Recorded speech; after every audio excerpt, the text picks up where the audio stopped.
વગર તપાસે છેડતી કેવી રીતે દાખલ થઈ? તમે જોઈ છેડતી? તમે જોઈ? તમે પોતે ત્યાં ઊભા હતા, તમે પેલી બેનને ધક્કો મારીને બહાર લઈ જાવ છો. એ તો સાહેબ એ તો પછી હું આવી હતી, એ પેલા તો બનાવ બન્યો. તમે છેડતી જોઈ? ત્યાં છેડતી કરવા ગયા હતા લોકો?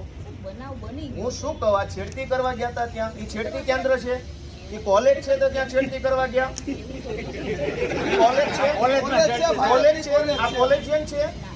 તો ટેકાના ભાવની ખરીદી કરનારા લોકો ખેડૂત પાસેથી પૈસા માંગે છે, એના માટે કોઈ એમને જાણ કરી, તો આનું શું છે? આમાં એફઆરઆઈ થઈ ગઈ કે નથી થઈ? એક મિનિટ, તમે એમ કહો જ્યાં રજૂઆત કરવાનો એને કરો.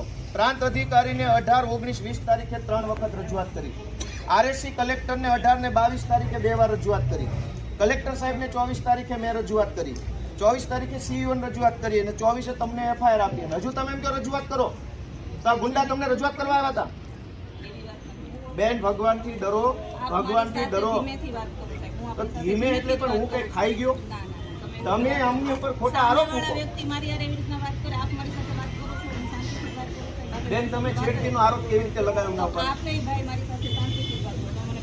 હાલો, પગે લાગુ. લ્યો, છેડતીનો આરોપ કેવી રીતે કર્યો? કેવી રીતે છેડતી કરી હમણે? નહીં, કેવી રીતે છેડતી કરી હમણે? છેડતી કેવી રીતે કરી? હરિયાળીનો બધું કે છે, મેં કીધું. પગે લાગુ તમને.